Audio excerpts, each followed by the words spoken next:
अब बात करते हैं यूपी के सियासी संग्राम में पर्दे के पीछे से चल रहे खेल की। वैसे यूपी चुनाव में बीएसपी अब तक बड़ी भूमिका में नहीं दिख रही है, लेकिन कई ऐसी सीट हैं जहां बहुजन समाज पार्टी ने समाजवादी पार्टी की मुश्किलें बढ़ा दी हैं, खासकर समाजवादी पार्टी से बागी हुए नेताओं को टिकट देकर। कैसे इन सीटों पर समाजवादी पार्टी का समीकरण बिगाड़ने की कोशिशें हो रही हैं और मुकाबला कैसे दिलचस्प होता जा रहा है, इस रिपोर्ट के जरिए समझते हैं।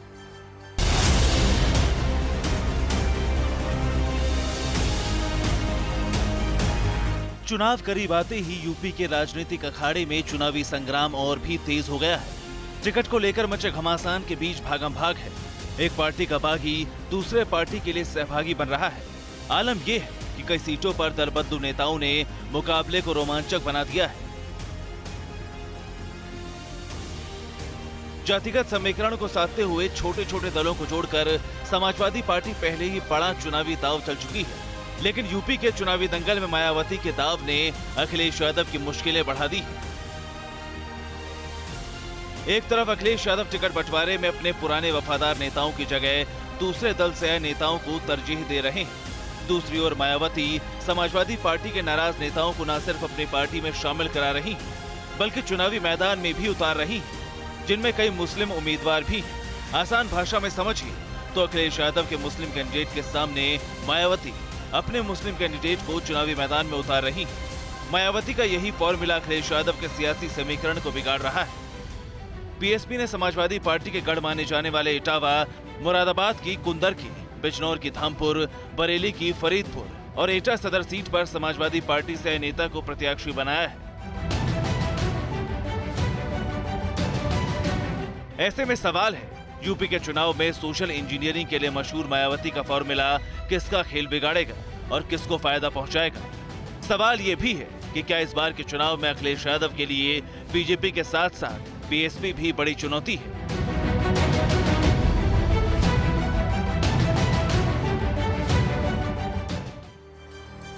ये बात सही है कि यूपी में मुस्लिम वोटों में अखिलेश यादव की पैठ अच्छी है। पिछले कुछ चुनाव में बीएसपी का लचर प्रदर्शन भी कहीं ना कहीं समाजवादी पार्टी के मुस्लिम वोट बैंक की मजबूती के संकेत दे रहे हैं। लेकिन सवाल है कि इस बार समाजवादी पार्टी के बागियों को टिकट देकर बीएसपी ने मुकाबले को थोड़ा दिलचस्प बना दिया है।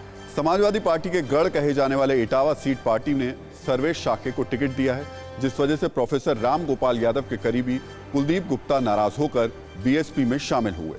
बीएसपी ने कुलदीप गुप्ता को इटावा से प्रत्याशी बनाया। सपा के लिए इस सीट पर चुनौती ये भी है कि कुलदीप गुप्ता इटावा के नगरपालिका चुनाव में निर्दलीय प्रत्याशी के तौर पर जीत दर्ज कर चुके हैं।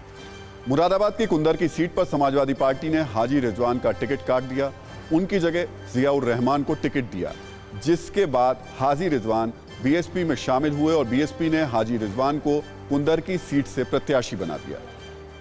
बिजनौर की धामपुर सीट पर अखिलेश यादव ने 3 बार के विधायक रहे मूलचंद चौहान का टिकट काटा, नईमुल हसन को टिकट दिया, जिसके बाद वो समाजवादी पार्टी से नाराज होकर बीएसपी में शामिल हो गए।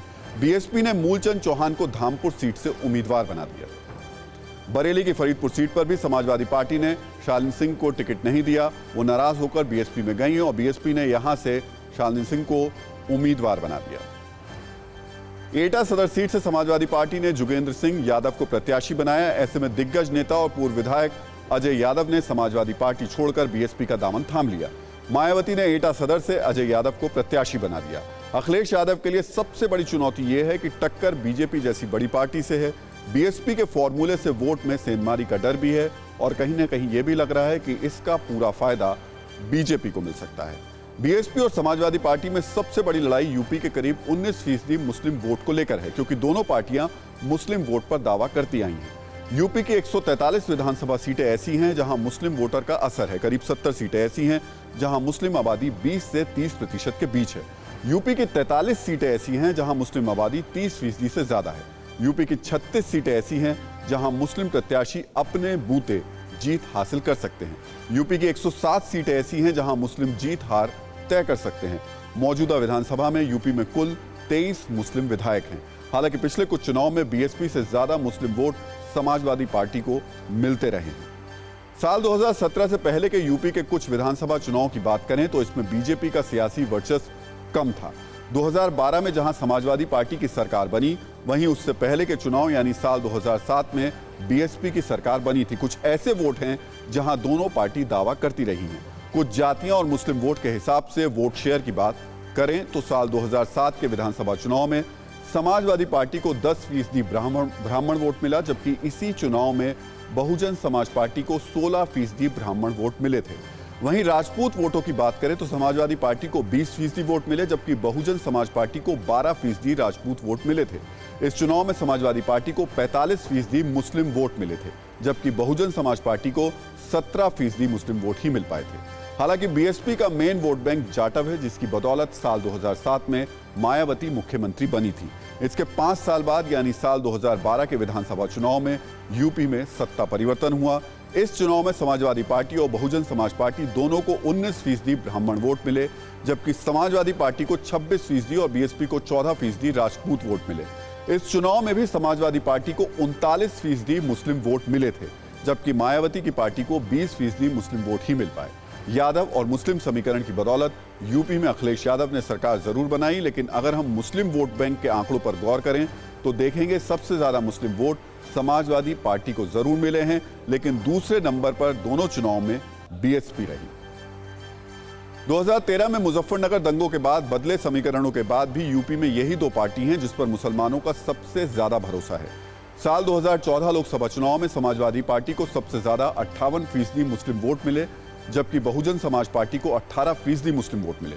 वहीं साल 2019 के लोकसभा चुनाव की बात करें तो बीजेपी को मात देने के लिए यूपी में अखिलेश यादव और मायावती ने महागठबंधन किया। दोनों को करीब 73% मुस्लिम वोट मिले। इन आंकड़ों से अंदाजा लगाना आसान है कि समाजवादी पार्टी के लिए इस बार के चुनाव में बीएसपी चुनौती क्यों है, क्योंकि कहा जा रहा है कि मुस्लिम वोट बांटने में और जो अगर वो बंटते हैं तो इससे समाजवादी पार्टी को नुकसान होगा और बीजेपी के लिए जीत की राह आसान हो सकती है। कोरोना धर्म नहीं देखता, जात नहीं देखता, अमीर गरीब ऊंच नीच नहीं देखता। कोरोना सिर्फ मौका देखता है, लेकिन आप उसे मौका मत दीजिए। बस इतना कीजिए, जब कभी दफ्तर से बाजार से घर लौटिए तो इतना ख्याल जरूर रखिए कहीं आपके साथ कोरोना आपके घर तो नहीं जा रहा। भूलिए मत, कोरोना अभी जिंदा है।